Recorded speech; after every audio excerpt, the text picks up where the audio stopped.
The voice of Husker Nation is on the air. This is Hail Varsity Radio. Insight, opinion, expertise, along with the biggest names talking Nebraska sports. Join in with the show at 402-489-1240 or 1-800-825-5865. Now, here are your hosts, Chris Schmidt and Elijah Herbel. Back at you. It's Monday. It's Hail Varsity Radio. We're presented by Currency for all your equipment financing needs. Go Currency. He has made it back alive. No Tiger or Mike Tyson or Tattoo Punch. Elijah Herbel returns. I did almost get in a fight with a fighter, though. We save it. We will get there in a moment. Not really that close. But he was frightened with your mustache and backed away because clearly there's no training for that. But good to be with you. We have so much to get caught up on. Husker basketball, Husker baseball, NFL Combine, Coach Rhule, Thomas Fidone, and, of course, Chief Borders all spent time with the media earlier today. We'll hear from those fellas. And, just a ton to get to. It's a good week. It's state basketball coming up Wednesday as the boys tournament descends on Lincoln at PBA and the Devaney Center. So excited for that. You can get in 489-1240, 489-1240, and can email the show, Chris at hailvarsity.com. You're invited to watch as well as listen on the stream, the Hail Varsity YouTube channel. Can go there for your Matt Rhule presser as well as Thomas Fidone and Chief Borders. The Hail Varsity Twitter radio handle also streams the show at HVarsity Radio and KFOR Facebook and Twitter as well. So we'll also get to Dylan Raiola news. He was in La La Land over the weekend. How did that shake out? But I put it to you, who had the better weekend? You as a Nebraska fan, wrestling finishing third, baseball going 2-1. Wasn't so great early against Ole Miss, but you beat Vandy, so that's all good. You go 2-1. You whacked the McCaffreys in Iowa, 81-77. We'll hear from Fred Hoiberg in a moment. Or did Elijah Herbel have a better weekend than most of Husker Nation? So I will let you explain yourself about you almost becoming a Ultimate Fighting champion, or at least an Ultimate Fighter. Did you please, tell me please, you put money down on Nebraska to win outright? On basketball? On basketball. I was going to. But I couldn't find my wallet. No, the problem was by the time that game was ending, I was already off the strip headed towards the airport. So timing. I wasn't going to have a chance to get back. But I looked at the line the night before, and I'm like... Double digits, wasn't it? 11.5 for Iowa with a total of 153, and I'm like... Man, if I was here another day, I would have parlayed Nebraska money line with the over and see how much money I could have gotten. And it would have been a great bet. I literally even mentioned it to my buddy Brian that night. I said... That's a terrible line. Like, I'd bet Nebraska money line on that. Let's just do money line right here. Throw it on the Big Red because it's only been 11 years since they've won in Iowa City. And you were ready to do it. You were ready to put a 50 out on that, and the return would have been what? Well, lots of buffet or more time at the juice bar? Well, the problem was the sports book that we did stop by. I didn't make any sports bets this weekend, and we'll get into the reason why here. So if you put down a $200 bet on anything, it gave you 4 free drink tickets, and that's what I was looking at because Modelo's at the sportsbook were $14 a pop. A 12-ounce Modelo. Was it an extra $2.50 for a lime? No, they didn't charge you for the lime, thank God. But after one Modelo, I went, I'm not doing that anymore. So then I looked at that deal and I said, 4 drinks for $200. And I said, I don't want to waste $200 on something. Give me a McCormick's and water now. Yeah, no. So I ended up not spending all that much time at the sports book because if you're at a blackjack table, they'll just bring you the drink for free. Mm-hmm. So I learned that lesson early. Did you lose your backside? Did you break even? Did you win?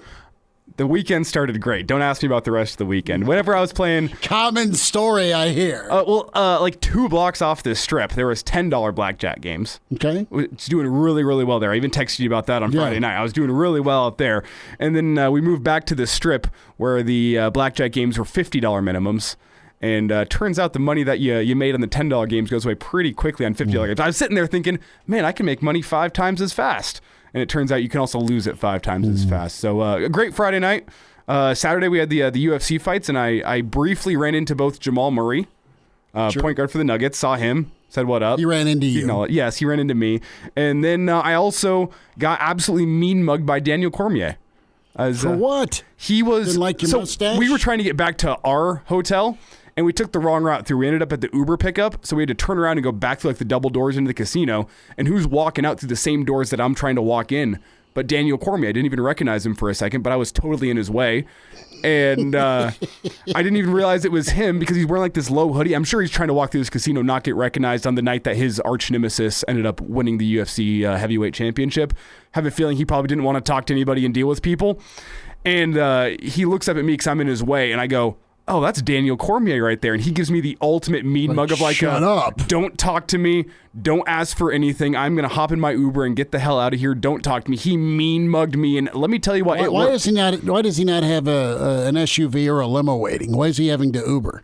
I don't know, but that's where he's walking to the Uber pickup. It seemed to be with his wife and maybe his kids. That's what the vibe looked like, and it seemed like a don't mess with me and my family right now. I'm just trying to get home. Kids and go are to bed. screaming. My wife's mad at me. Yeah, it's one of those. So Daniel Cormier mean mugged me. Jamal Murray was much nicer. I just gave him a little go Nuggets, and he gave me a little nod of acknowledgement. We moved on, and the who's who is there at UFC. And what's fun is they're all sitting courtside seats, and to go get concessions, they have to walk up to the concourse amongst the common folk. So you got to run into a couple celebrities at UFC, which is fun. You wouldn't know. There's a lot of UFC fighters for old. No, a lot of UFC fighters and former UFC fighters that just make the rounds around there. So would you know the name Maurice Green? No.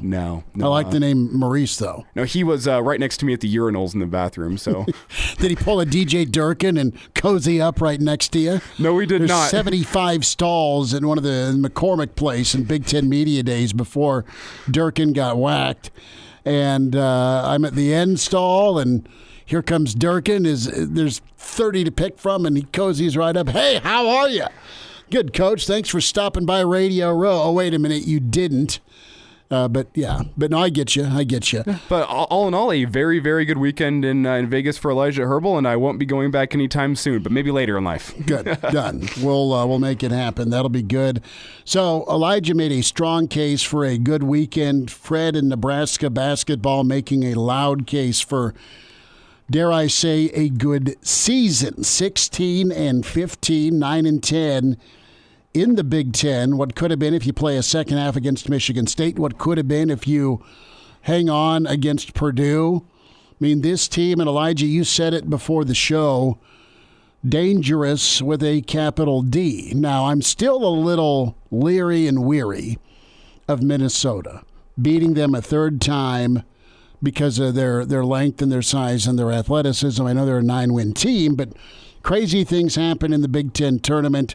Nebraska, historically, not a great squad in Big Ten, Big 12, Big 8 tournament. Just things can go haywire. That's not to take away from yesterday as Nebraska downs Iowa 81-77.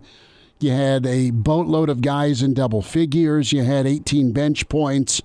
You were exquisite from three-point land. You shot 53%, 58% overall, 19 assists on 31 field goals.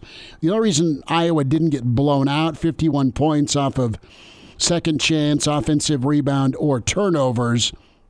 But Nebraska survived that. Their defense, good enough. Iowa did not shoot well, 36%, 32% from three. And Nebraska answered Iowa runs. Iowa came back, of course, after Nebraska was up 18-9, and it was kind of a seesaw deal. But Nebraska, their defense held Iowa without a field goal the final 6 minutes. There was a C.J. Wilcher sighting. He scored 7 straight to answer a run. Sammy Hoiberg earned his allowance, hit a big-time 3. Sam Hoiberg's been incredible for this team. Another huge defensive play down the stretch. Was it a charge? It was absolutely not, but it was the same official. Yes. It was the same official that got stared down by Fran McCaffrey against Michigan State. And Twitter always wins because the fake email, or I should say the fake Twitter account of said referee says, I always have a long memory, Fran. And that official made the charge call. It was awful. and Sammy had his right Adidas up in the air. He was not set, but there was so much crap that was and wasn't called. I mean, Derek Walker got flogged repeatedly on his way to the rim. Okay, and he doesn't bitch a lot, but Walker got bumped and bit and hit a lot of times to the rim, and there was no whistle. And for him to say something, and he did about 2 or 3 times, didn't let it affect him getting back on defense, but he was ticked off about it. And then there was some anticipation phantom whistles for these and ones. Iowa had, I think, 4 or 5 and ones, 2 of which were from three-point land. So it all evened out. Nebraska banked a lot of bad home-cooking anticipation phantom whistle calls, and you turn that bad boy back in for a charge in that moment on senior night in under a minute to go. That never happens. That said, Nebraska built a 4-point lead, and we're making plays down the stretch. Well, Nebraska had a lead down the stretch despite the fact that they didn't get a good game from Casey. They got double digits, and they got 5 and 9 efficiency. But what they didn't get was Casey in February. No, they got 3-point shooting from everybody else. Jamarcus Lawrence was great. Nebraska's offense won them this game. Nebraska's start won them this game.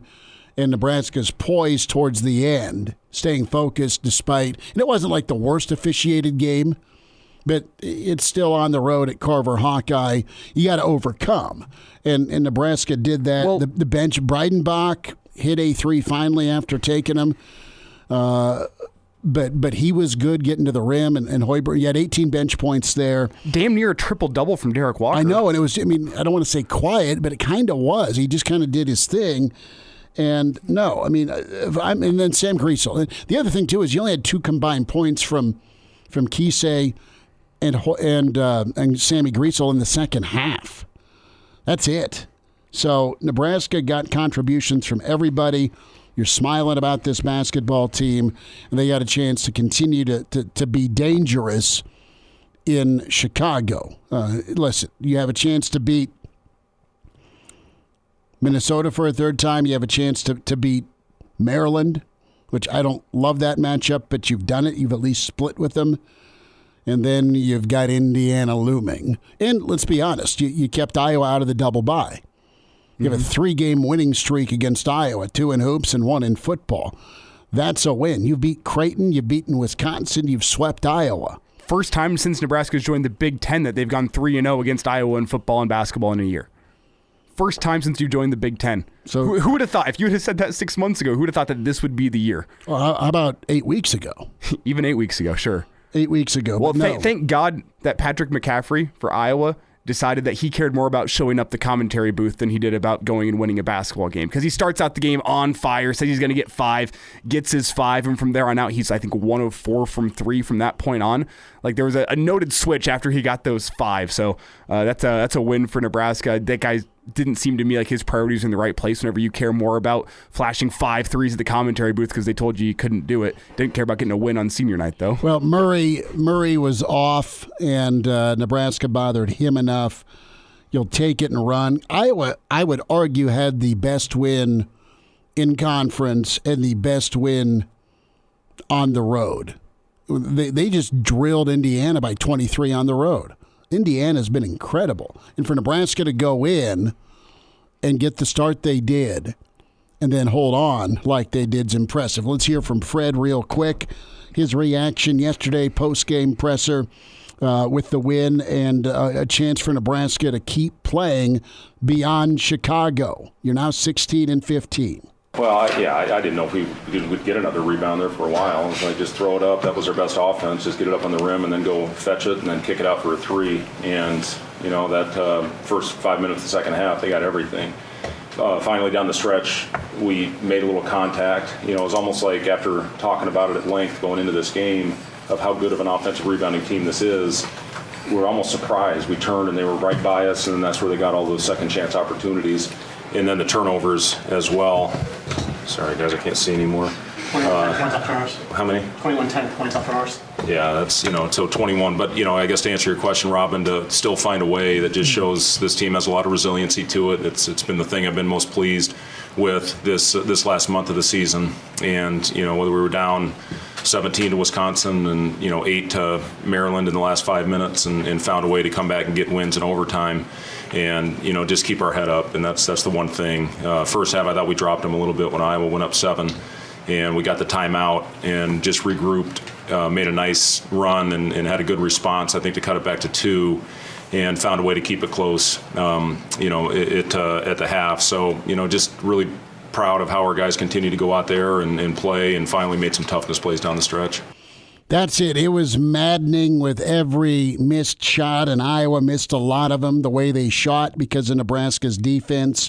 And they were just off, but they got every freaking offensive rebound. I mean, it was gross.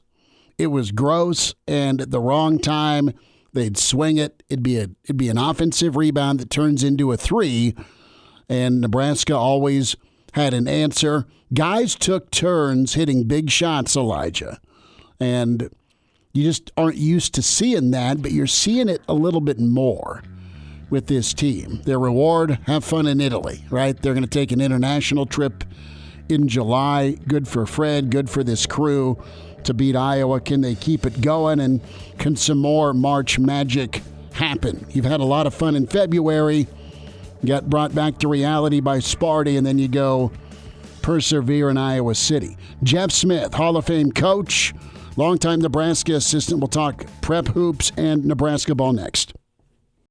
And now, back to Hail Varsity Radio. Thanks for spending time. Hail Varsity with you on a Monday. We're presented by Currency. Don't forget, we are at Rosie's this Thursday, 4 to 6. You're in town for the state tournament. Hey, come see us. Great food and drink specials. It is awesome to be down at Rosie's. Lots of fun, not far from PBA. Chris Schmidt, Elijah Herbel. We'll have plenty of state basketball coverage as well. You'll hear him on the radio. Jeff Smith is with us, longtime assistant for Nebraska basketball. He knows March well, and, of course, a Hall of Fame coach with Lincoln Southeast. Going to talk some round ball. We'll get to Coach Rhule and some NFL and the Combine in a bit. Coach Smith, thanks for a few minutes. How was your weekend? It was a great weekend. It was Beat Iowa weekend, wasn't it? It was, man, and I don't know who had a better weekend, Husker basketball fans or just Husker fans or Elijah Herbel at the craps table. We're still working on that information. But let's dive into Nebraska first, and we'll get your take on Class A for the state tournament in a moment. But, I would have bet Mama's money and everyone else's money and not my own that this wasn't going to shake out like it did yesterday. You just don't go win in Iowa City. But Fred and company, man, they just never cease to amaze. They just keep this story going. And 16-15 sure feels, weirdly enough, kind of like a 20-win season. I know it's not, but, man, everything they've been through, Coach Smith, they keep delivering. Yeah, they've been through a lot, and this was a weekend. I was glad I'm not a bettor because that would have been hard not to think Iowa's going to play really well the way they've played. But, Iowa will break down defensively, and that's kind of what we took advantage of. Our shooting percentages were amazing yesterday, and when you shoot like that, when you shoot over 50% from the 3 and your field goal percentage is almost 60%, you're going to stay in any game despite – giving up a lot of points off of offensive rebounds and a lot of points off of turnovers. That's a lot to overcome, but when you shoot it like that, you can. And when you have some consistency on the defensive end, which we've talked about all year, and you hold them to 36%, number one, that is going to create more opportunities for them to get offensive rebounds because that percentage is including their putbacks. So if you go, first shot defensive percentage, it's probably down in the 20s, which is amazing defense against an offensive juggernaut like Iowa. But Iowa's just not – I just don't see them going that far unless they kind of do what Nebraska does and get down and play defense and take some pride on that defensive end. But I tell you what, we had some really good performances. We had 4 guys in double figures and then 3 other guys that scored 9. So really almost, 7 guys in double figures. So it was great balance. Everybody contributed in their way. I really liked watching Sam Griesel yesterday. I thought his rhythm with his shooting was as good as I've seen all year. So a lot of things point to some possibilities in postseason play here. Coach, before we dive too deeply into the potential of postseason play, I want to ask you about something. I brought it back in our first segment. Patrick McCaffrey seemed to have an issue with the broadcast booth in the first half, was giving them a look every single time he hit a three because they said he's been cold and they need a big game from him. What was your reaction to that from a coaching perspective, seeing a guy have a chip on his shoulder from the broadcast booth trying to one-up those guys? Yeah, if that's what it takes to motivate you, I'm not sure you're playing for the right reason. Obviously, he was motivated to prove Robbie Hummel wrong. And then I was watching. I was out of town when the Iowa-Michigan State comeback happened, and they were talking about Rabracha had a problem with what they said. They must watch their broadcasts a lot, but I'm not really. I'm more into putting the walls up around the court and keeping your focus with your teammates. And they even asked the question: was he made 5? Is he done? He did make 1 more, but I don't know if his intensity level dropped. I wouldn't be too excited about having that focus on the side on the press table myself. What about the charge that went Sammy Hoiberg's way at that moment in that gym by that official who Fran stared down just 2 weeks ago with Michigan State? Epic comeback for Iowa, that Michigan State game, 13 points in a minute. But man, the official was on the baseline. He made the call. Sam was there, but I don't know that Sam was set. I'm not whining about it, though. Yeah, you sometimes you say 50-50 call. That was maybe a 30-70 call, but we got the 30. You have to keep in mind when you're a coach that the way you respond to officiating from game to game can impact you at some point. And I'm not sure the way Fran treats officials doesn't sometimes catch up with him, and it really could have, maybe subconsciously by this guy, but he, you go stare at a guy and embarrass him, and it's all over national TV, and they're talking about it on talk shows. That's not good, and that's where Fred is almost the other opposite way, where he's so laid back. But I guarantee you, those guys aren't going to make calls against Fred because he's too demonstrative on the sideline. And sometimes, unfortunately, I think Fran's a really good coach. They run some really good stuff offensively. But I think that's something that, we can all learn stuff at old age. I think he's got to learn to just try to control that and understand that could hurt him down the stretch. And I think it did this time. Coach, do you think Nebraska's NIT future is secured pre-Big Ten tournament with that win, or do you think they still need to go make some noise in the Big Ten tournament, get a couple wins? If they can get 1, they're guaranteed at least a 500 finish this season. Yeah, I think they're in pretty good shape personally. I think Nebraska's a good name. They know that if they can have a home game first or second round, they know they're going to fill the place. And I think NIT, that makes a difference. A little dollar signs. I think we've got enough quality wins. I think they said Iowa had 9 quad 1 wins or something like that. And for us to beat them on their home floor, if they take into consideration our league, I feel like I'm not one of those bracket experts, but I feel like we're in pretty good shape. They were talking about how they are more and more letting the regular season conference champion in with the tournament champion, which means more of those teams in the NCAA, which then it funnels down where good teams get left out and fills up the NIT quicker. But I'd like to think we've done enough on our resume. I think going 500 can get you in the NIT. Jamarcus Lawrence, speak to his growth, his ability, and where he can go with this team, not just postseason, not just Chicago, but he's been dynamite. He has been absolute dynamite. What's the ceiling look like for him? Yeah, I think it's really high, and he's playing on both ends of the floor. I know for a fact that Coach Lenzer likes him on the defensive end because he understands the rotation at a young age. He understands communication. He's in the right spots a lot. His vision is really good, which is important defensively. But offensively, he's just gaining more and more confidence. There was can't remember which game it was. He missed like his last 4 or 5 free throws. I don't know if that was Minnesota at home or what, and you could see it shook him a little bit. I really wondered how he'd come back against Michigan State and play, but he knocked some shots down, and he showed some mental toughness to me, because sometimes little things like that can rattle a freshman. But he's gone through this freshman learning curve really quick, and obviously additional playing time. But I see him as a combo guard. I think he could move to the point in the future and play some good point guard. I think he can, get in the corners and spot up and shoot really well, like with 5 of them.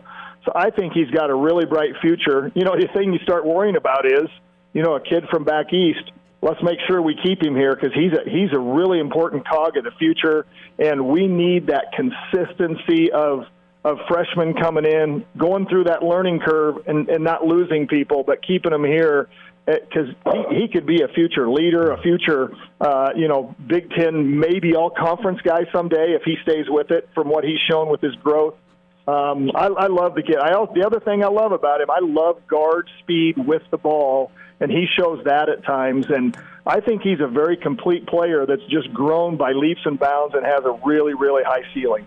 Coach, I know you've had a chance to go down and watch practice a couple of times, and you have been able to talk with some members of the coaching staff on multiple occasions. What do you make of what Nebraska has in the cupboard? There's a guy in Ramel Lloyd we haven't yet seen this year, Denham Dawson, Jamarcus Lawrence. There's some freshman impact guys that Fred Hoiberg has. What do you make of what he's got in the cupboard for the future? Yeah, I think those guys, Ramel Lloyd and Denham Dawson, just have to keep improving on the offensive end with their offensive skills. Ramel Lloyd's a really good athlete. I was almost wondering if they'd pull him out of redshirt. Really good body. It looks like he plays hard, kind of like Juwan Gary, kind of similar body, maybe handles even a little better. I think there's some future there with those guys, but I do think to play in the Big Ten, you got to have some guys that can make shots, and you can't have too many defensive specialists or, like Denham Dawson right now is kind of a rebounding defensive specialist. I hope he can just keep improving his offensive game. You put that with the athletic ability that they have, then you have some guys that can really contribute both ends, and then you're maybe top 5, top half of the Big Ten where you need to be with guys like that. So I think it's pretty bright. You got to start recruiting and keep your guys here. You got to recruit your guys first.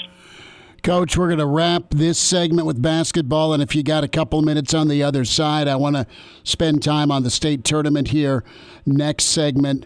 But with Nebraska basketball, what's realistic for them in Chicago here? Can they really wow, or do you think it's just too much to ask for more than one win? I don't think it's too much. I don't think it's an easy task by any means, but I do feel like that they are confident. I think this coaching staff has got them playing to their roles, to their abilities, as good as I've seen a team do in a long time. But, I heard you talking about Tominaga before we came on air, and, his February was fantastic. Well, Big Ten coaches aren't going to let a guy get 20. And especially it's harder for a 6'1", 6'2" guy to get 20 every night when you've got 6'7", 6'8" kids that are really good athletes and experienced players guarding you. But he's opened up a lot for the other guys. Mm-hmm. So, if he can still get some of his and they can still get him open off of screens, but then Jamarcus Lawrence takes advantage. I feel like Sam Griesel has been much more aggressive about the last 6 games and either been told or realized I just got to do a little more offensively. If he can keep doing that with aggressiveness, and then Sam Hoiberg can keep contributing, I think they got a chance to pull an upset after the first round. It's just been pretty fun, at least it was yesterday, where Tominaga didn't have a bad game, but it was limited, 5 for 9. Some of the heat check threes he took were not at great times. Those had been falling. But everybody else picked him up with Griesel's first-half performance, of course, the start by Jamarcus, and then you even have Sam and Breidenbach come in and combine for just shy of 20. Coach, stay there for us. We'll get your take on the Class A boys state tournament if that works. You got it. It works. All right, there he is, Hall of Fame coach Jeff Smith. Some thoughts on Husker hoops, the win in Iowa. Previewing Class A next on Hail Varsity. And now, back to Hail Varsity Radio. Few minutes, Hail Varsity continues, presented by Currency. Schmidt and Elijah Herbel. The Boys State Basketball Tournament descends on PBA in the Devaney Center here Wednesday through Saturday. Hall of Fame coach Jeff Smith, Nebraska assistant, Hall of Famer with Southeast. Going to talk prep hoops here for a moment. Coach, is this as balanced of a Class A field as you see? And I'm putting Bell West off to the side in their own category. They're incredible. They're unbeaten. They'll get fought for that right to be champion again. But overall, we're pretty excited here between the metro region, Omaha and Lincoln, having so many options back in the tourney. Yeah, I think it's, like you said, maybe put Bell West up there and throw the rest in. And really, I think it's very balanced between those other 7. It's not like Bell West can't be beaten. We saw Southeast play them 3 really good quarters and just lost it by the 1. And I think teams can play with them, but they're just so darned explosive. But, yeah, even North Star as an 8th seed, when you have 2 6'8" kids that are athletic like San Linnell and those guys, that's a dangerous team. Coach Q did them a favor by leaving the cupboard full with Houston transferred in from Northeast. He's a really good player. Gatwich is another good junior that averages around 10 a game. San Linnell, 17. And then Clemens, about 12. That's 4 really good players.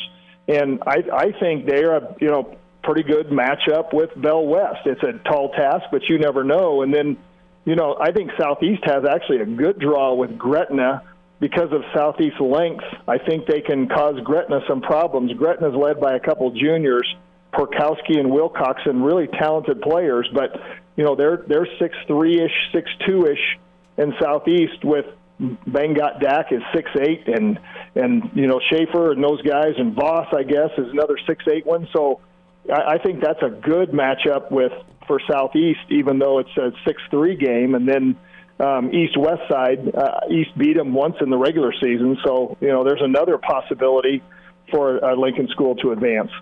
Coach, for the listeners out there that maybe haven't followed high school basketball as closely as ourselves this season, can you give a couple players to watch for in the state tournament, guys that here in a couple of years might be going and making some noise, D1, D2 level guys that are going to be playing in the state tournament?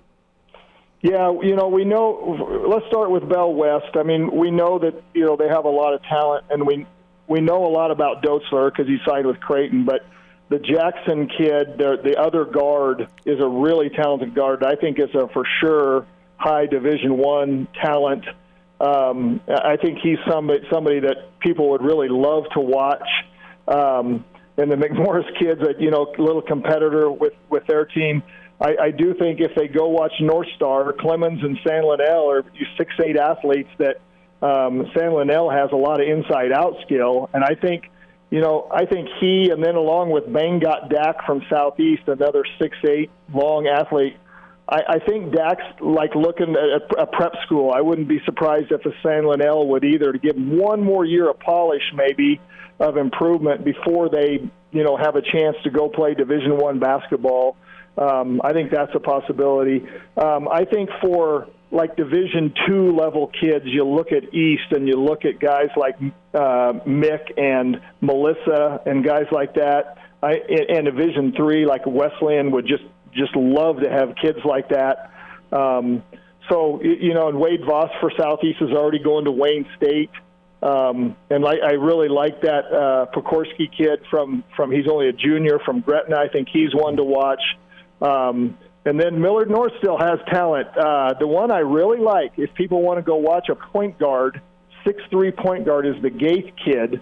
He's averaging 13 a game. He averages 4.5 assists, 6.8 rebounds. It's Eli Gaith. If you have a chance to watch Millard North, Chris and I called their game against Southwest. They played a phenomenal first half and then let up a little bit in the second half. But I was talking to some coaches about him the other day. I think he's a 6'3" point guard that people would want to watch.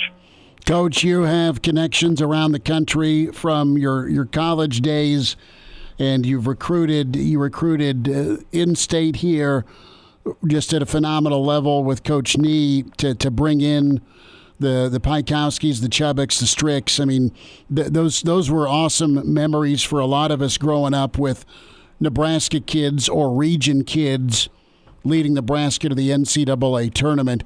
What's the rep right now with in-state? And we're not far removed from Chucky. We're not far removed from Hunter.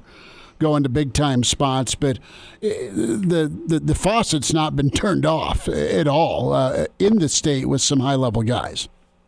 Yeah, this really last year's class, or Chucky's class, and some of the guys this year, kind of reminds me of the time that when we recruited the Stricklands and the Woolridges and the Chubbucks and the Badgetts and the Rich Kings, and I mean that was a really deep class in Nebraska, and I consider a Piakowski since he lived in Scottsbluff for a while. But this is similar, and I think the one thing that we did and Coach Nee wanted to do was we let those kids know early that they were our top recruits. We didn't care about other kids in the country as much as we cared about the local kids. And I'm not sure, before Fred changed his staff, I'm not sure that was happening as much, but I think that's I know Coach Linzer and Coach Howard have been out in the state and made their presence felt kind of like the football staff's doing, and I think that's something they got to repair a little bit. I think they should take a Nebraska kid every year. Maybe sometimes it's a walk-on, maybe they can use NIL money, but when you need that scholarship kid like a Hepburn and those guys, a Green from Millard North, Nebraska has to get those guys, and I know Creighton's going to get some too because they're a great coaching staff and they're a great program and a good league. But we need to get those kids and keep them home. We've seen from Sam Hoiberg playing from Pius and going there, and Sam Griesel from Easton going there, and the history of Nebraska basketball with Nebraska kids. We've seen how effective that can be when you put their hearts on the floor and their loyalty on the floor and their work ethic on the floor, how that can pay off for Nebraska. Is it still a hard sell for in-state kids to look seriously? Nebraska's had a nice 6 weeks, but the bigger picture, you mentioned repairing the fence a little bit. Yeah, it comes down to winning. In my opinion, it comes down to showing kids that you're going to win and you want to win with them. And I think that they've kind of turned the corner on that of how they want to play, and I think they've turned the corner on that. You can say, look at the kind of kids we recruited last year. Look at Vandemel coming from SMU and a winning program and a great leader that he was and still is on the bench, and look at Gary coming in from Alabama, a winning program, and I think that shows a lot that they've kind of changed their focus of recruiting and understand that character matters. And then now, young man, we want to add you from Lincoln whatever high school or Omaha whatever high school. We want to add your Millard whatever high school. We want to add you to this and highlight you in this state, in this Big Ten conference. Jeff Smith with us here on Hail Varsity Radio. You can hear Coach throughout the state tournament with coverage and analysis, and also there for us all year long talking Big Red basketball. Coach, we will see you on Wednesday. Thanks again for a few minutes today. You betcha. That'll be fun Wednesday. That'll be great. Can't wait for it. There he is, Jeff Smith, great coach, Hall of Famer, longtime assistant at Nebraska. We'll wind down hour one. Plenty of football to get to with Coach Rhule and Thomas Fidone next hour. Charlie McBride's 15 minutes away on Hail Varsity. And now, back to Hail Varsity Radio. Back with you one final time this hour, 10 minutes away. Charlie McBride, a Monday with Charlie, Mr. Blackshirt. He is a wing connoisseur. And I had some incredible wings last Thursday at Rosie's. You're invited down. Come see us at Rosie's this Thursday for state tournament action, 4 to 6 road show with Hail Varsity. Downtown Rosie's, 10th and P. Excited to be down for state tournament action. We had fun last week. We had a buddy of Coach McBride's neighbor kids growing up wanted us to ask Coach about the neighbor kids. So we're gonna try and grow this thing with an Ask Charlie segment. So between now and about 5 after, if you want to email in a question, chris@hailvarsity.com. If you have a question for Coach McBride, we'll get to it in the interview, or can tweet in if it's easier for you. Do so on the Hail Varsity Radio Twitter handle at HVarsity Radio. Or just tag one of us as well, at Schmidt_radio, at Herbal Essences, or there's a lot of options for this. Just hop on our live stream. Yeah, we've got some folks YouTube that are watching, and absolutely. So leave a comment. Ask Charlie It's going to be fun. He loves it. He kind of grins about it. At least he did last week. he may be like, what are you doing to me?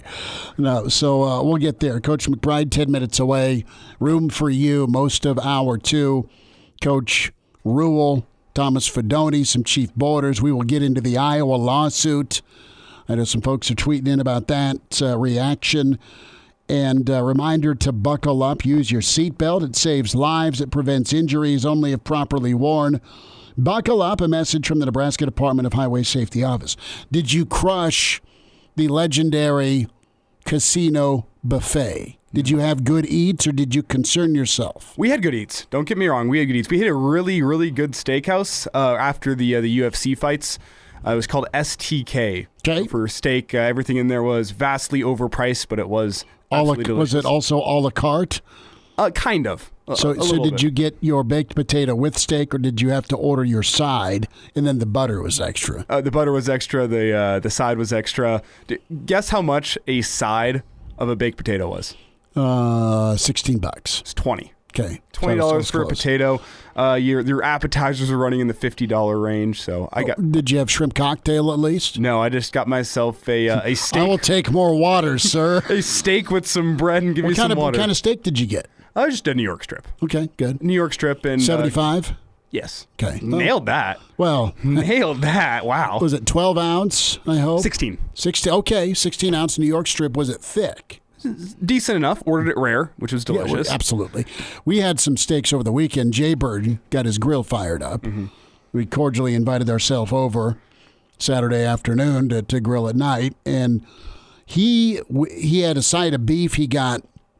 This is the side of beef from our friends, the Erickson family, Jay Bird, and his brother and crew, and that's the beef we'd send to Coach Leach. Nebraska's best out of the North Platte Hayes Center region, and no free shout-outs.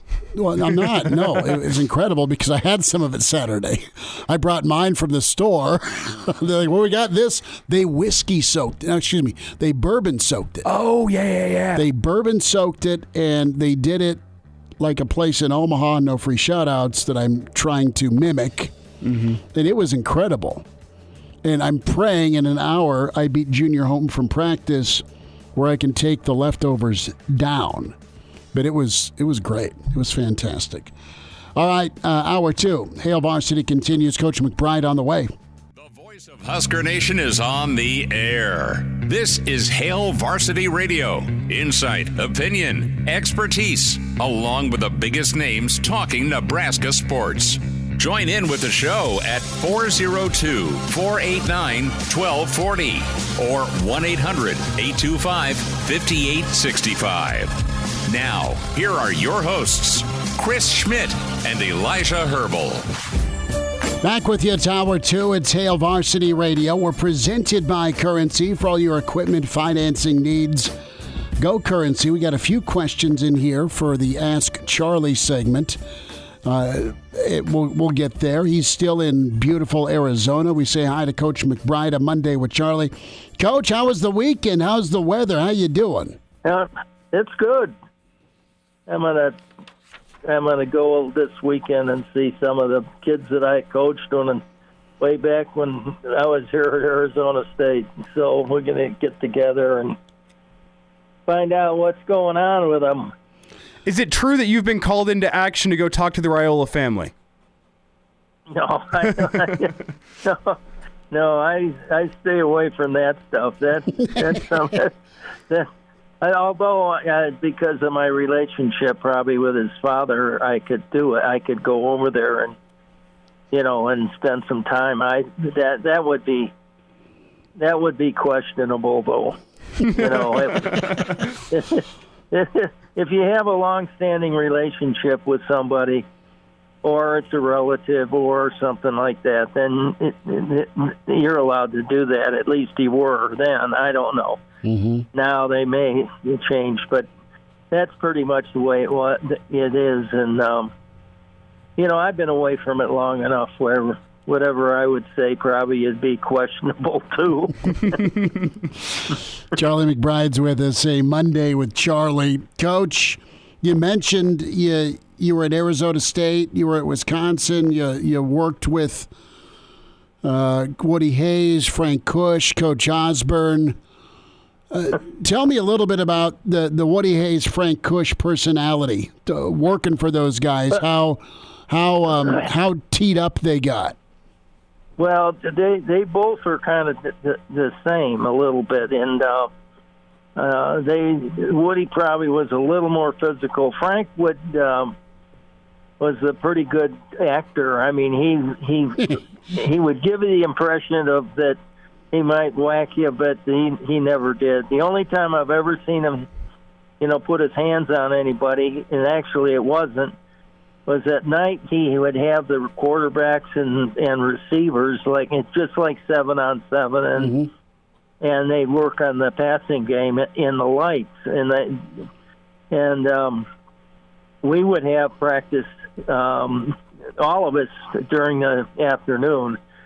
And then they just wouldn't have. They just had their 7-on-7 at night rather than during practice. So they'd go eat and come back and do that. But I saw him a couple times hit the quarterback on the head with his whistle. And those old Rydell helmets, they used to ring a little bit.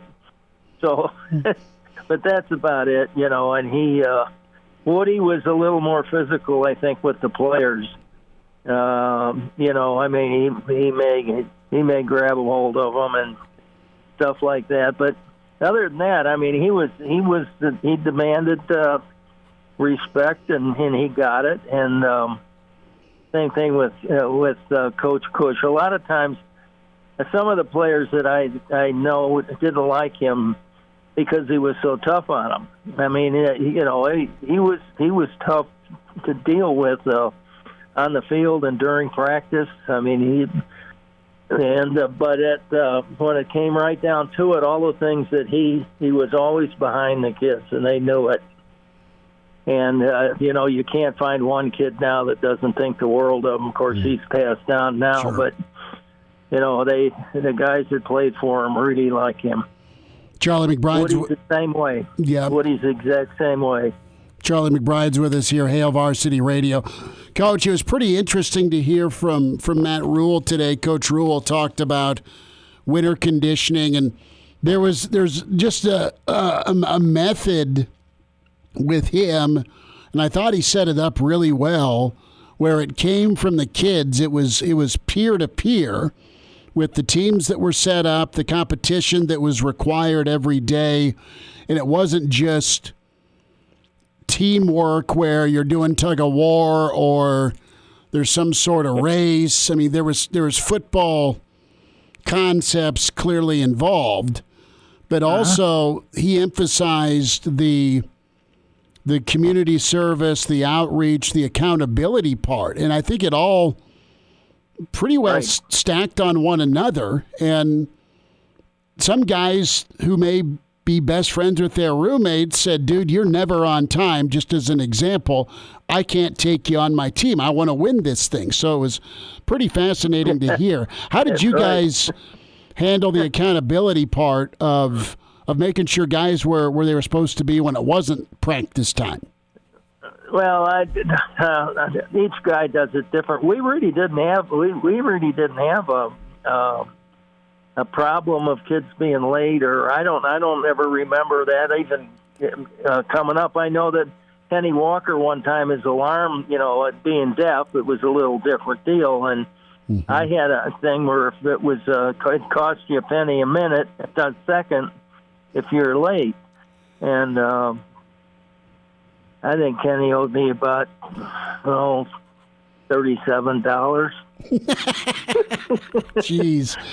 And then, did you ever collect? Well, his alarm didn't go off, and he was about 2 hours. He was really late, and that was the only time that I think I ever really had to talk to anybody about coming in late. I don't even remember players being late. But that really wasn't a big thing. I think that what he's saying, and let me go back a little bit. And Tom of course, as far as the community stuff, he was starting the program that he has now with the mentoring, and some of those kids became mentors in Lincoln. And so there was a lot of them that spent the time doing that. And probably right now it's on a bigger scale. I think and I think that started and worked its way down from professional football and professional sports where the guys had money to back themselves a little bit more. And, nowadays I think it's more personal camp work, doing camp stuff and things like that, which kids really love to be around the players. And that serves a lot of, because they pick up on how hard it takes players work and things like that, and the players get to talk to them and not necessarily off the field, but after practice and before practice and stuff like that. Coach, one of the things that I thought was pretty interesting today was from Chief Borders, and he was talking about his competition group. They won it this offseason, the offseason winter conditioning program. They were the champions among the team, and he mentioned the fact that Coach McGuire, Garrett McGuire, 23-year-old, was actually a part of their team and was out pushing sleds in the snow with them in Memorial Stadium in sub-zero weather. And I want to get your take. Is that something you ever did? Did you ever hop in on these workouts with the guys? When I was younger, I did. Yeah. I mean, you'd get down and go ahead with them with, they'd have pads on, but every once in a while you'd get down and go one-on-one with them and just get down and do it. And, that, I think that takes a little bit more. And a lot of times we'd join in, and if they had any kind of races or anything like that or team stuff, sometimes the coaches would each be on a team, and so then the complaints would really start because some of the coaches weren't very fast, and it came down to that factor a lot of times. So but it was a lot of fun all the time. They always had something that kind of brought the team together, whether you win or whether you lose. There was just a way that, for example, Coach Cush would, had it. He would tease guys and stuff like that, and it would be, make a lot of fun out of it.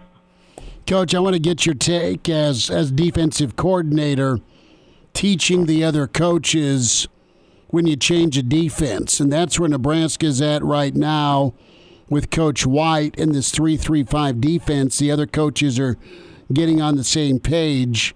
How did you approach that when there was a tweak or a concept that you wanted to use defensively? This is an idea you had, an idea maybe someone else had, and you implemented it. How were you able to coach the coaches?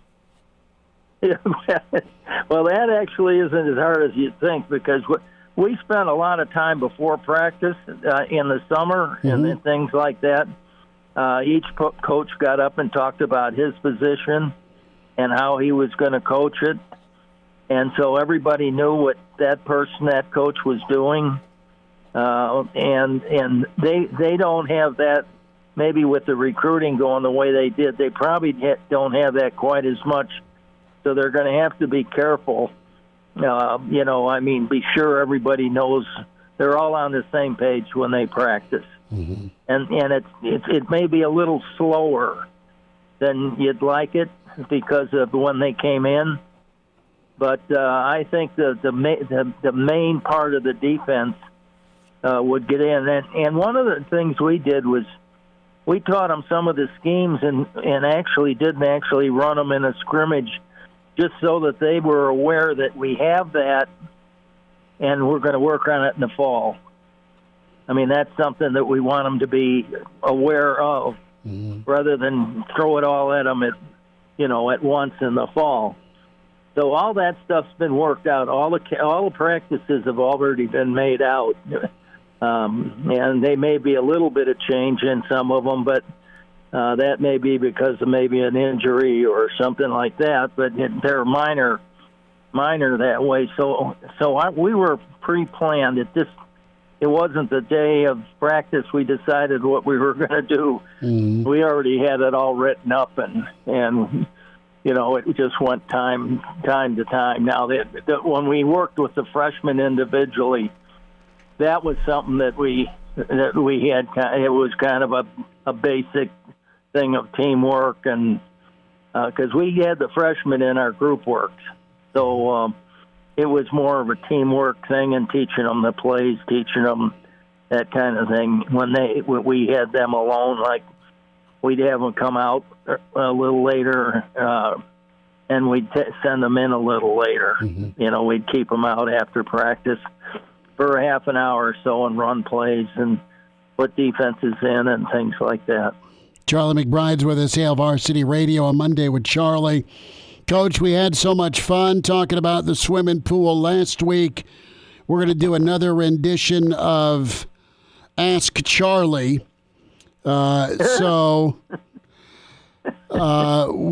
This is from Walt. He emailed in, chris@hailvarsity.com. Walt from Papillion. Did you ever have any interactions as a player or as a coach with Ralphie the Buffalo? No, yeah, you just stay away from that thing. I mean, I remember one time Lance Van Zandt was standing out on the field before the game, and he didn't see this coming on. Oh no! He just and it kind of at the last minute, you know, it was coming down on him, and those kids, you know, they have to really run. Yeah, I mean they did. And they lose their hats, they lose everything. But you would have seen him scamper. He really moved his feet out of the way. But that everybody, you know, that was kind of a funny thing on both sides. That I'm sure the Colorado people enjoyed it, but we got a laugh out of it too. But that thing is dangerous. I mean, yeah. So we were used to that from we were told when I was playing. You know, we'd be down on the field, and sometimes they'd bring them out after the game. Okay. And so we were always told to stay away from it, you know, and there's a difference in age a lot of times. And the older ones, you can't, they can be really mean. Coach, quickly, if it came down to it, how many defensive linemen do you think it would take to successfully fight off Ralphie the Buffalo? Should it come down to that? You mean how many a year? No, I mean just like if it's a mano-a-mano matchup, Ralphie the Buffalo against Nebraska's defensive line, how many defensive linemen would be required to successfully fend off Ralphie? To take care of that thing? Yeah. Oh, I'd take 6. They do it with 4, I think, but guys that didn't know what they're doing can really get in trouble. I think you need one for each leg, and then just one to hop on the back and put it in a rear naked choke. Yeah. Well, good luck. We had a player that was a cowboy. I mean, he was a roper, and he was doing it professionally. And he called me up before practice one day, and he said, I was having an accident, Coach. And I said, what happened? He said, I got my rope caught in my thumb and pulled my thumb off. Oh, no. And they sewed it back on. Well, to make a long story short, he was late for practice because they sewed it, you know, for preseason. And we had to be careful with him for a long time. But what happened was that we were playing Iowa State, and I mean, it was cold. Mm-hmm. I mean, it was really cold. And he came over to me and he said, Coach, will you take my glove off? And I said, yeah, how's your finger? He says, I don't know, but I think it might be in my glove. I thought, well, and it wasn't. It was, you know, it was fine. But, you know, that kind of, I was thinking, what if I take this thing off and his thumb's in his glove? That'll be cute, you know. Charlie McBride with us. Wow.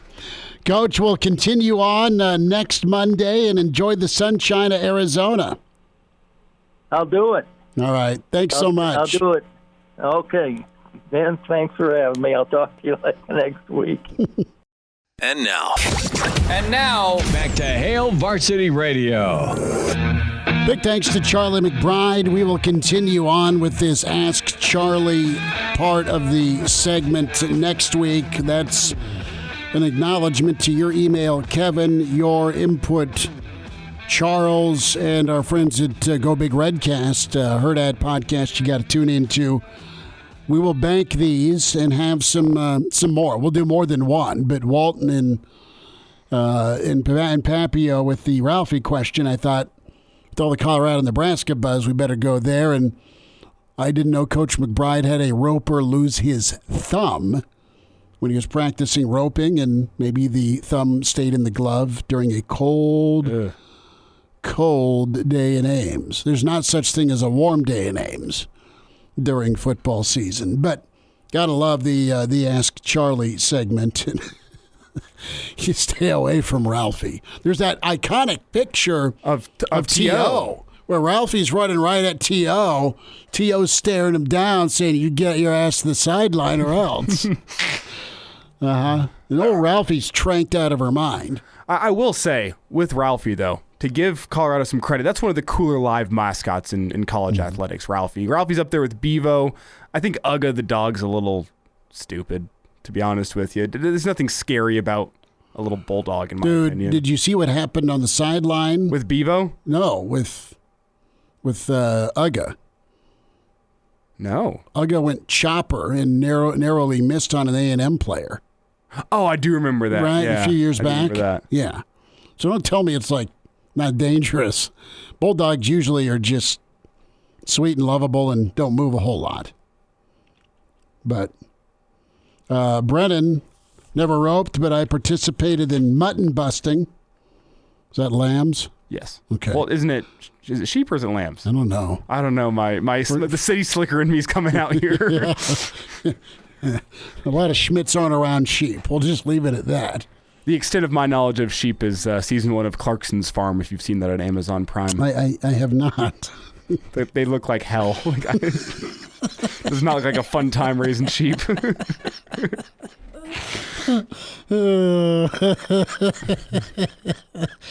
Okay. Let's get to some audio. Por favor.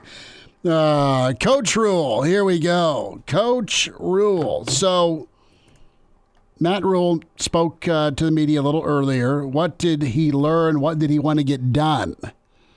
And he emphasized, the most important part here is the practice. Scott asks a great question. I think the Peter brothers would have made Ralphie crap himself. Totally agree. Christian and Jason would have tag teamed that poor Buffalo, and we would have had buffalo steak. Back to Rhule. Coach Rhule, what did he learn? What did he want to get done? We came into the offseason feeling like we wanted to, build strength and mobility. I think we have. We're feeling like we wanted to learn the process and that we're going to undertake, and wanting to build a sense of brotherhood amongst the team. I think we've made a lot of steps in that direction. I think now it's just time to really, that process, take that over into football. In our program, practice is everything. It's the most important thing that we do.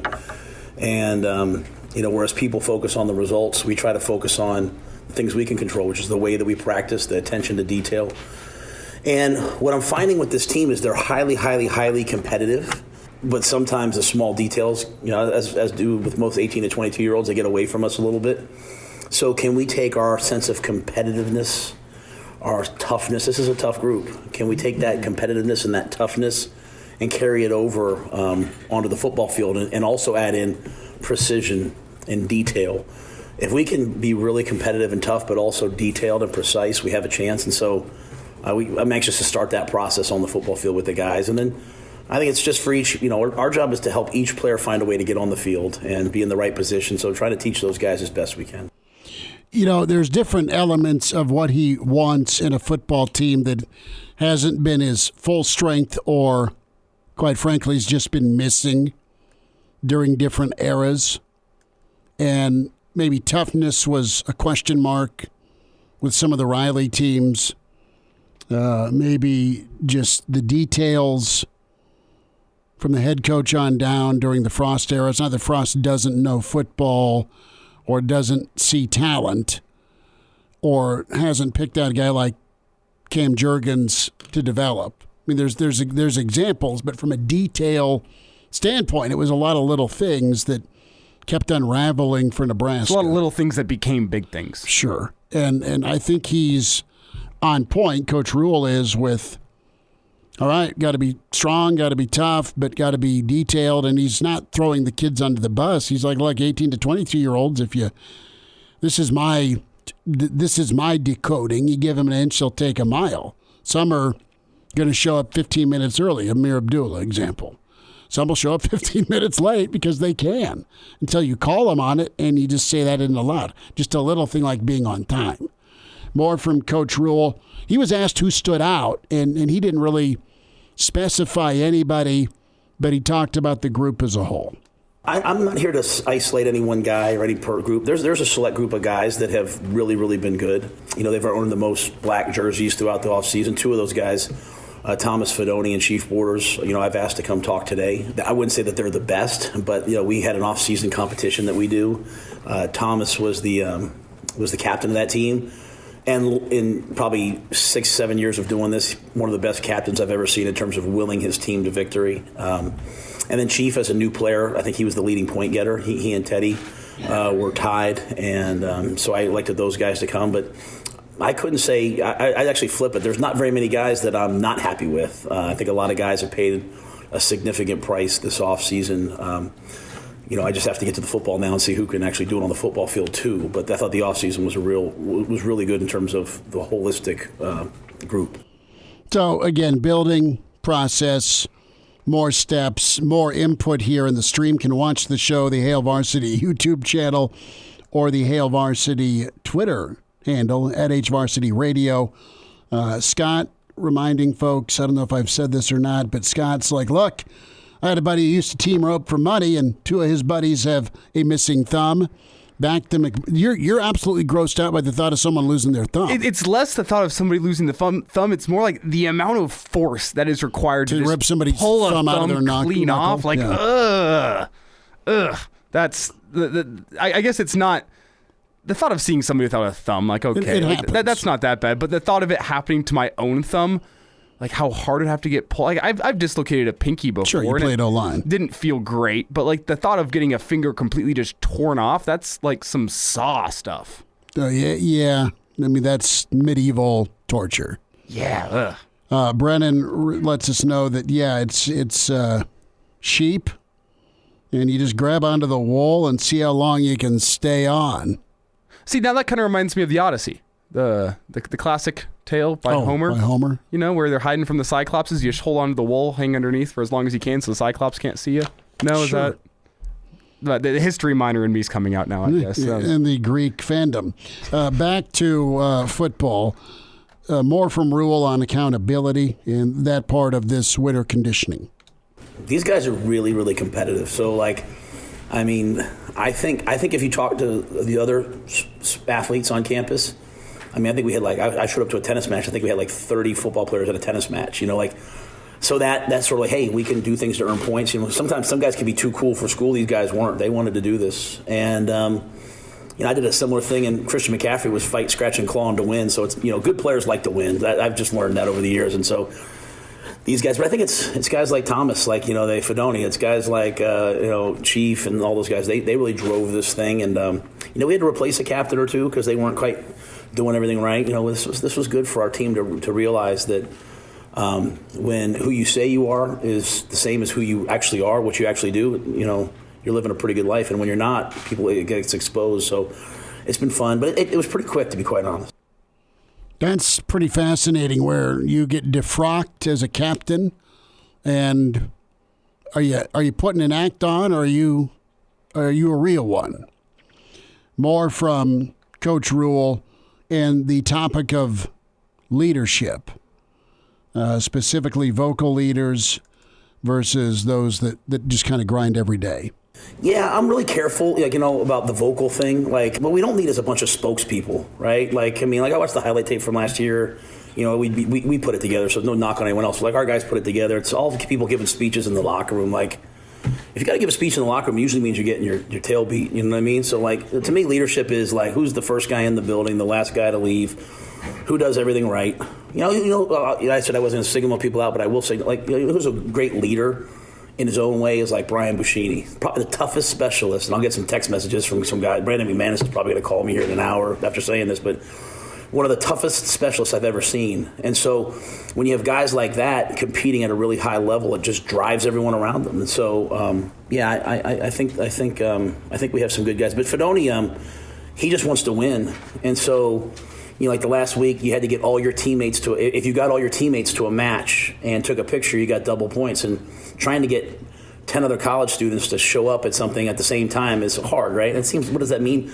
Well, I know it means something to the other student athletes to have people there watching them, but I think he got 11 people to the beach volleyball match and took a picture, and so he just finds a way to get it done. He likes to win. He's very competitive.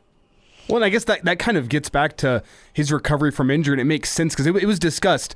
Has Thomas Fidone rushed back from injuries? And I think with Matt Rhule speaking on that competitiveness inside Thomas Fidone, it makes sense how hard he's worked to come back from those knee injuries. And though he may have rushed it, I think what Matt Rhule is saying kind of checks out with what we've seen in Fidone's Husker career. He's built different as far as mentality, and he's been given a ton of accolades, but his drive is at a different level. And the question is will his production on the field match that drive off the field? Well, he's going to try and make sure that he at least gets the opportunity. I mean, it's plenty of adversity he's faced. Sure. Can we squeeze in the jersey designations, the mat drills? Do we have time? Cut 11? No. Yeah. Hang on. We'll get more on the jersey designations. I know that's a big thing the last few days we touched on. We'll hear from Coach Rhule on the other side. More from Thomas Fidone. Yeah, are you looking at Scott's? Yeah, you just described the whole thumb story. Put it on. Okay, I'll read it off here. Scott says, saw one of them happen. That is somebody losing a thumb. It popped straight up in the air. All he said was, son of a B. I lost my bleeping thumb. We stuck it in some ice, but the doctor couldn't sew it back on. It was weird picking it up. That's an understatement. Just a touch. And this goes back to the Ask Charlie segment we're doing every Monday now. We'll get a question in from you, Twitter or email, to ask Coach McBride. And we had Walt and Pap in Papillion ask if he ever ran into Ralphie, had a run-in with Ralphie when he was either a coach or a player. And somehow it got onto the topic of a roper that used to play for Coach McBride that lost a thumb, and they weren't sure if he lost his thumb in the sidelines of an Iowa State game. And now, back to Hail Varsity Radio. Sure to get the podcast, Spotify, iTunes, Google Play. Download the whole show or the segments you want to hear. Coach McBride every Monday. Jeff Smith, longtime college basketball coach and Hall of Fame basketball coach in high school. Talked upcoming state tournament action and Nebraska's run here. Great win over Iowa. Elijah Herbel back from Vegas. Chris Schmidt with you. And more from Coach Rhule. This specifically gets into the mat drills and the jersey designations that we talked about, and Coach Rhule expanded on it. Yeah, that's really for the mat drill. What we want is we want them to have elite feedback every day. It takes about 2 hours for the staff, and we watch every single rep of the mat drill, and we grade guys. They're getting feedback, right? To me, when people say power corrupts, I've always felt like powerless corrupts. When you're powerless to change your situation, when you feel like, hey, no matter what I do, I'm just going to always be this. So there's going to be transparency and there's going to be honesty. It's going to be very, very direct. I've learned over the years, you can be direct without, attacking somebody. So this is one way. It's you have a great day, you're in a black jersey. You don't have a great day, you're in a red jersey. It's been fun for me, this being my fourth head coaching job, seeing guys on social media from here, talking to guys from Baylor, talking to guys from Temple, and them all talking to guys from Western Carolina about the mat drills, about pushing prowlers and all that. So that part's been fun because there's this common experience of, hey, this is hard to go through, but they get feedback every day. And again, if you make things with these guys, if I say, hey, let's go run 10 40-yard dashes, they'll do it. They might not like it, but if I say, hey, let's see who the fastest is, they'll run 50 of them to keep trying to prove who's the. So if we make it competition, and that's what the jerseys do, then they'll compete at it and they'll fight for it. So strength and conditioning, what it was geared for, some of the research they did with film study, and the topic of mobility. Nebraska's strength has not been an issue, right? They're not getting pushed around in the Big Ten on the lines of scrimmage anymore. Great. Are they able to make some plays where you have a combination of strength and athleticism? Coach Rhule was asked about that. I don't know about last year when I got here. I think we felt like after watching them early on, and again, it's you're getting guys after they went home and ate with 3 home cooked meals with mom every day, and it's a new way of doing things. But I know we felt like there was a lot of opportunities for improvement, and it could be a real area to separate us in terms of really getting full ranges of motions on some things and movement on some things. That being said, this is a pretty fast team. Sometimes we do everything off the GPS, and our GPS speeds are fast, and so if I told you who the fastest guys on our team were, you'd probably be surprised. There's some guys that that can really move. I think Chubba and Heinrich are two of the fastest, if not the fastest guys on the team. So in terms of the GPS numbers. So, but I think we felt like that was an area of an opportunity. And again, if you're really, really strong but not flexible and can't move, it doesn't really matter. And if you're really, really fast and athletic but not strong, you're not going to be durable. So it's this combination, and that's sort of things I've learned. I kind of grew up in a world of just get strong and be tough, and it's not really the world anymore, right? So just that movement, and also that movement efficiency, right? I think one of the best things that we can do, again, is availability, and I'm not going to put that on the players. We put that on us first. We can't have our best players not out in the field. They've got to be healthy, and so that starts with movement quality, gets into regeneration, and there's been an investment from the athletic department here to, with the new building, to make sure that we have the very best of the best in terms of recovery, regeneration, keeping guys healthy. Last thought from Coach Rhule was sneak in a little Thomas Fidone, physical spring. Is it going to be a physical spring? Physical. It'll be physical. Yeah. We'll have a couple, scrimmage days. The NCAA has rules. We won't be. Again, we're not going to be wanting. We're not going to be dumb. It's just to me, it's all about the quality of the contact. We're going to have we believe in playing with dominant contact, and so we'll drill that way. We'll rep that way. I'm not a big helmet, shoulder pads, no pants guy. We'll either be in helmets or we'll be in pads. And so to me, there'll be live days, there'll be non-live days. We'll follow all the rules and do all that. But I just think it's the quality of contact, right? Even when we're thudding. We won't be tagging guys off. We won't hit them from the side or from the back, but, we won't go to the ground on days we're thudding, but we're going to strike, and we're going to, to me, these guys are young, they're getting trained. They're not getting coached, they're getting trained. You get coached at the next level. Right now they're training themselves on how to block, how to tackle, how to get off blocks, and so we have to train that, and the only way to do that is do it repetitively. So I think it'll be physical, but it won't be caveman-like. We're not going to go out there and just have a bloodbath. We're going to be smart, because we do.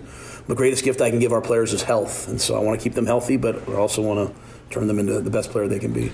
That might be one of the greatest coach speak lines I've heard Matt Rhule deliver. And if you don't know what coach speak is, it's essentially just using terms and phrases that are common in coaching that don't really mean all that much. And that's the ultimate one I shared. That's crystal clear to me. It's going to be physical. You're gonna get hit. I'm not talking about that. It's him saying we're not coaching, we're training. That's an ultimate coach speak answer of no, but what does that mean? To me, it means that they're going to train these guys to be able to go out on Saturday and make an open field tackle or get off of a block or make a block. It's not that they've been doing this for years. They're kids that are playing Division I college football, but it's different where the result isn't the same as the expectation. It's been different. You can't not hit and then go out there and expect the team to not suck at tackling. Mm-hmm. And you need to be able to do it enough where you don't kill your team, but they're good at what they do.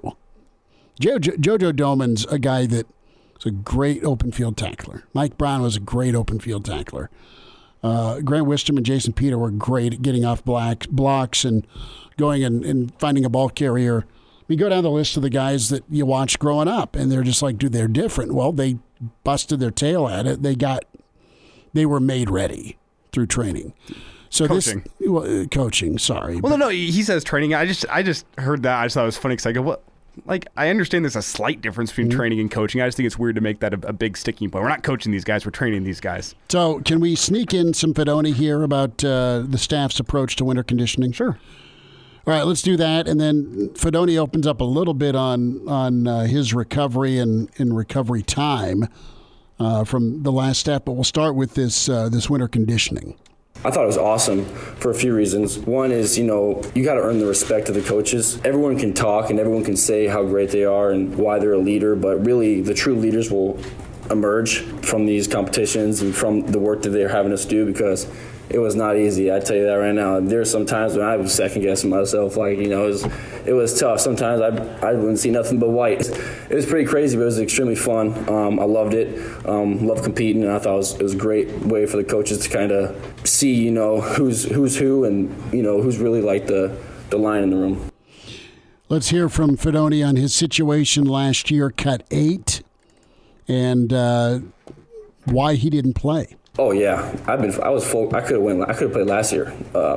There was times where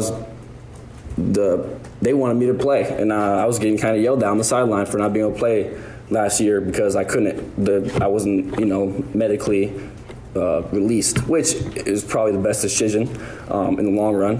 But if they had told me to suit up and play, I'd have been out there. That speaks to something, I feel like. We're not done. Yeah. Other side, we will get more on that comment because there were follow-up questions on, well, who wanted you to play? What's going on here? If you were okay to go last year, why didn't you? So hang on. We'll wind down on Monday. It's Hail Varsity. We're presented by Currency. And now, back to Hail Varsity Radio.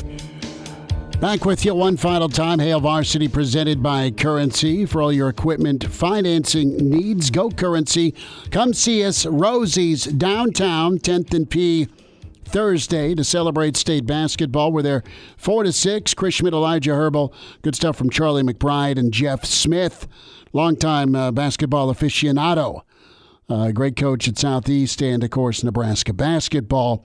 Thomas Fidone laid out that he was getting yelled at to play last year. Was he cleared? More from Fidone. Well, I don't want to say, but I can probably. I don't know what they're doing now, but there's times where there's some coaches that were like, why is he suited up? Why is he playing? Because I wouldn't go with the ones or anything. I'd be with the twos, or not twos, the threes, fours against like the scout team ones. Playing against, getting them ready, really. And I was just getting myself, it was really just trying to benefit me and them at the same time because I wasn't going to play. So I just went and did things with the threes and fours and fives against the ones. And I'd be making pretty good plays, doing things that, no one else was doing on the threes, fours, fives. And I'd be getting in trouble because I'm not playing. So. It had to be, frustrating because you want to be out there, right? Oh, yeah. Well, yeah, it was hard. Yeah, definitely hard. So who is yelling at you? You heard his answer. Didn't say names. Don't know what he's doing now. Last thought from Fidone here on the clearance part. What cut number? 10. Okay. The head surgeon wouldn't clear me. How did that make you feel, though, when you've got coaches screaming at you that you should be playing, and then you've got medical people saying that you shouldn't be, kind of being made in the middle? I mean, it made me feel good because I knew I was doing good on the field. Coaches saw that I could help and benefit the team, but at the time, it wouldn't really have been worth it just because of how we were performing at the time. Not really performing, I guess, just how the team was doing as a whole at the time. We weren't really winning games at the time, so it really wouldn't have. If I would have gotten hurt or something like that again, there would have been no point to do it because it's not like we were competing for a Big Ten championship or anything. So he was out there trying to get back, probably non-contact, or he's just running, likely 7-on-7. That was okay, non-contact. And he's out there just making people foolish. Just tearing them up. Well, if there's a bright side to it, you kind of look at it like the Nurdi Nueli situation where it's, you know what? Yeah, you didn't get a play last year, but you did get to spend that year fully focused on your own development. As he mentioned, he's going up against the ones every single day in practice. It's a similar story for Nuri. You're not going to be a starter, so you're going to go give that starting defensive line a good look in practice, and you're going to get better as you do that because competition breeds more success as you go up against higher and higher level people. Fidone also, let's squeeze in, cut 16, the coaching change, and did he think about transferring? Yeah, that was crazy. There were so many speculations out there. I didn't know who we were going to get. It was crazy, though, because it's just you don't really know what to expect, to be honest. So I don't really – it's been a while ago, but I remember it was crazy. You always have those thoughts. I mean, I'm not going to lie. Yeah, I've definitely considered it before because, I lost my coach, Coach Beckton, who, in my opinion, is the best in the country. The dude was insane. He was so detailed. From if you had a step just an inch off or 6 inches off, he'd see it and he'd fix it. And but I feel like that's with anybody. And then once you get to see this new staff and see how they work and what they're doing, it changes you. So back tomorrow at 4. Thanks.